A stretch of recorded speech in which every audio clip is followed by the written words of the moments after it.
यह कहानी एक राजा और खुफिया गुफा से जुड़ी हुई है। आइए देखते हैं आगे की कहानी।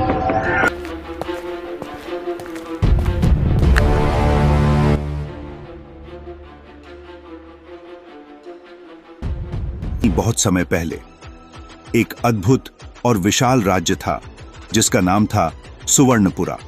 इस राज्य के राजा महाराज अर्जुन अपने धैर्य और न्याय के लिए प्रसिद्ध थे। लेकिन इन दिनों राज्य में अजीब घटनाएं घट रही थीं। रात के अंधेरे में लोग एक सुनसान किले से अजीब सी आवाजें सुनने लगे थे जो उन्हें डराने लगी थीं।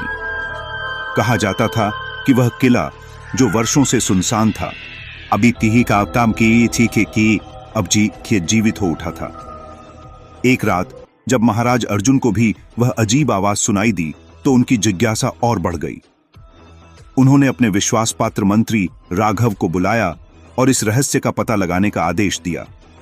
राघव ने कहा, महाराज, यह हो सकता है कि यह आवाज किसी भूत प्रेत की हो। हमें सावधानी से जांच करनी चाहिए। राजा ने ठान लिया कि वह खुद उस किले की ओर जाएंगे। उन्होंने अपने 4 सबसे साहसी योद्धाओं को साथ लिया और रात का अंधेरा बढ़ते ही वे उस किले की ओर निकल पड़े। किला दूर से ही भयानक और रहस्यमय दिख रहा था।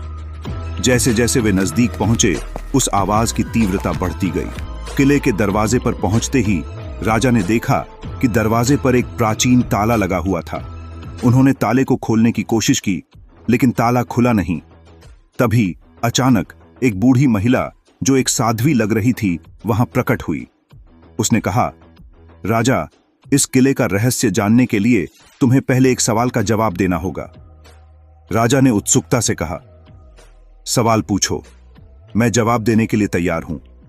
साध्वी ने पूछा, इस किले में सबसे बड़ा डर क्या है? राजा ने सोचा और कहा, डर स्वयं का होता है।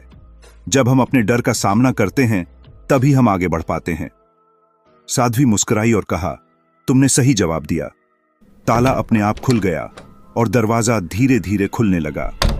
किले के अंदर जाने पर उन्हें एक अंधेरी गुफा दिखाई दी जहां से वह अजीब आवाज आ रही थी। राजा और उनके योद्धा धीरे धीरे गुफा के अंदर गए।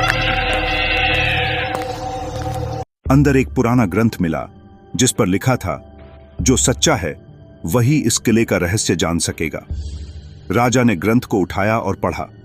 उसमें बताया गया था कि किले में एक पुराना खजाना छिपा हुआ है, लेकिन वह केवल तब प्रकट होगा जब एक सच्चा दिल और साहसी मन उस तक पहुंचेगा। अचानक गुफा में एक हल्की सी रोशनी फैल गई और एक सुनहरी कुंजी प्रकट हुई। राजा ने कुंजी को उठाया और देखा कि उसके सामने एक और दरवाजा है। उन्होंने कुंजी को दरवाजे में डाला और उसे घुमाया। दरवाजा खुलते ही एक सुनहरी रूमाल के अंदर एक बेशकीमती खजाना प्रकट हुआ।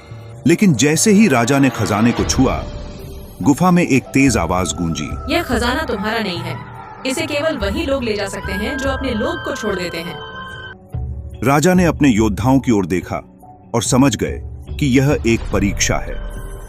उन्होंने खजाने को छोड़ने का निर्णय लिया और कहा, यह खजाना हमारे राज्य की भलाई के लिए नहीं है। जैसे ही उन्होंने खजाने को छोड़ दिया, गुफा में रोशनी और भी तेज हो गई और खजाना गायब हो गया। लेकिन साथ ही उन्हें एक अनमोल उपहार मिला, एक जादुई फूल जो राज्य में हर किसी के दिल को शांति और प्रेम से भर देता था। राजा अर्जुन और उनके योद्धा खुशी खुशी राज्य लौट आए। उन्होंने यह कहानी सभी को सुनाई और उस जादुई फूल ने उनके राज्य में सुख शांति का संचार किया। इस घटना ने उन्हें यह सिखाया कि सच्चा खजाना केवल धन में नहीं बल्कि अपने लोगों के दिलों में प्रेम और विश्वास में होता है।